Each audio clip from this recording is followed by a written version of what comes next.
Para continuar con estas lesiones elementales tipo primarias, obviamente también ya estas para reconocer, pues las que siguen y las que ya en un poco ya más de resumen podemos encontrarnos, ¿no? Principalmente podemos encontrarnos con una placa, con un quiste, con un absceso, que ya lo habíamos comentado, la petequia, quimosis púrpura, angioedema, eh, los comedones, los surcos o grietas, las telangiectasias, poiquilodermia, una esclerosis, un infarto y una gangrena, ¿no?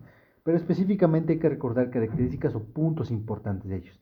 La placa, elevación, que es básicamente una elevación de la misma piel, es una lesión en elevación de la misma piel de más de 2 centímetros de diámetro, y esta es formada por la coalescencia de varias pápulas o nódulos, que en el caso de la pápula este ya es menor de 1 centímetro, y que como les mencioné anteriormente, cuando ya es más de 1 centímetro, que ya llega a 2, pues ya es una placa, pero si hay varias pápulas en conjunto formando una estructura de una misma placa, pues ya la podemos denominar placa. Un quiste, que es una cavidad cerrada con revestimiento interior epitelial, endotelial o fibroso de contenidos líquidos o semisólidos. La característica de estos mismos es que van a estar localizados a nivel de la misma dermis, hipodermis, ¿no? Al igual que los abscesos, que estos básicamente les digo, la característica de estos mismos, que son más de 1 centímetro y son fluctuantes, se mueven y se localizan hasta la hipodermis. La petequia, pues son pequeñas extravasaciones de sangre en la piel, ¿no?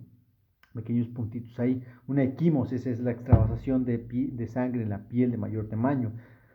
Es decir, básicamente ya es de más de 1 centímetro. La característica es que tiene muy poco relieve y nosotros pues es básicamente eh, localizarla, ¿no? Como de este aspecto como entre violazo o rojizo. Por otro lado, la púrpura, que es la presencia de sangre de piel hasta de más de 2 milímetros, que esta puede ser palpable, mucho asociado a las vasculitis. Por otro lado, el angioedema, un edema difuso de la dermis y tejido subcutáneo. Los comedones son presencia de un tapón de queratina y restos sebáceos de un folículo pilosebáceo. Un surco, que básicamente es una línea más o menos fructuosa, que está algo sobrelevada, de color variable, producido por un ácaro de la sarna, la telangiectasia.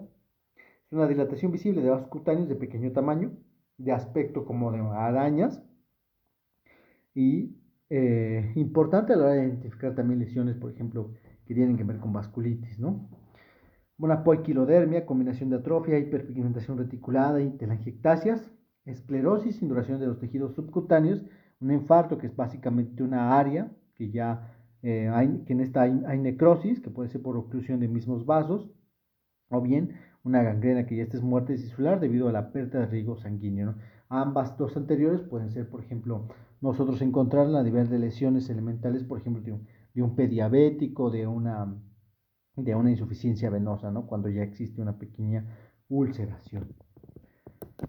Por otro lado, ya hablando más específicamente de estas lesiones, que ya comentamos las lesiones elementales primarias, ahora veremos las características de una lesión elemental secundaria, ¿no? Pero para ello hay que reconocer cuáles de estas son las más importantes, que a su vez que este resumen está eh, ideado para identificar las más importantes y no perdernos a la hora de una exploración y una evaluación diagnóstica. Una escama, una costra, una escara, una fisura, una grieta, que ahorita veremos las características de ellas, hasta dónde llegan, una ulceración, una úlcera, una verrugosidad, una vegetación, una queratosis, una atrofia y una esclerosis, ¿no? Eh, Importante saber que, por ejemplo, la escama es un desprendimiento en bloque de la capa córnea, es decir, del estrato córneo, de separación de fragmentos secos de la epidermis, es decir, es la primer capa que nosotros podemos encontrar que se va desprendiendo, ¿no? Evidentemente, por ejemplo, una patología que nosotros podemos encontrar en la cual hay desprendimiento de escamas, pues es básicamente una psoriasis. Una costra, que es la concreción de un exudado que se seca, puede ser hemático, sanguíneo o melicédico, ¿no?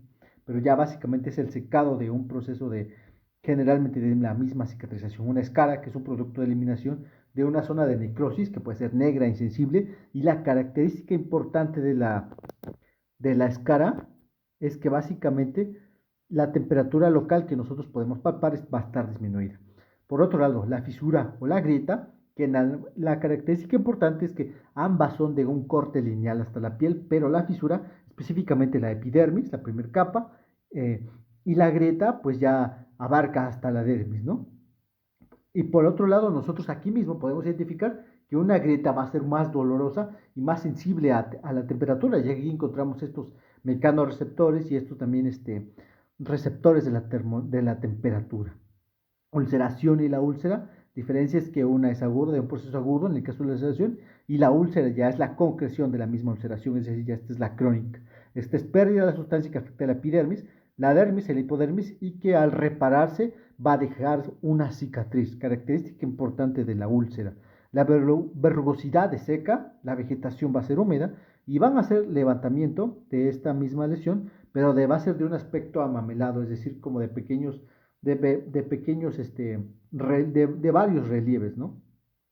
Va a ser blando y húmedo en el caso de la vegetación debido a una papilomatosis o una hiperkeratosis. Por otro lado, la queratosis va a ser un engrasamiento de la capa córnea circunscrita, regional y generalizada. Y atrofia, pues básicamente va a ser el engrasamiento de las capas de la piel, es decir, de todas las capas de la piel, ¿no? Que nosotros, por ejemplo, podemos encontrarlas en un paciente en el cual no hay movilidad. La piel atrófica, pues básicamente va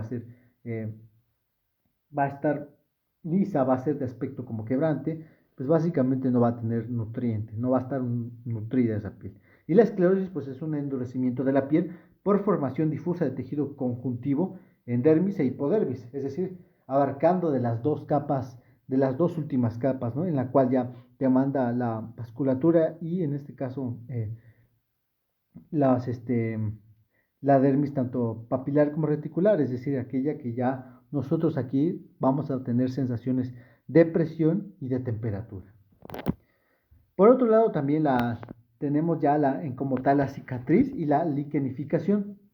La cicatriz que básicamente va a ser una reparación fibrosa de una solución de continuidad que puede ser eutrófica, atrófica, hipertrófica, queloidea y retráctil, ¿no? Es decir, básicamente va a atravesar por un proceso de reparación para poder nosotros encontrarlas de estas mismas características. Y la liquenificación va a ser una epidermis engrosada en todas sus capas, en todos sus estratos, como resultado de un rascado crónico. Esto es lo más importante en caso de la liquenificación, que va a estar en todas sus capas, o sea, va a estar engrosada en todas las capas de la epidermis, es decir, en el estrato córneo, en el lúcido, en el granuloso, en el espinoso y en el germinativo o basal, ¿no? Pues esto es resultado de un rascado crónico.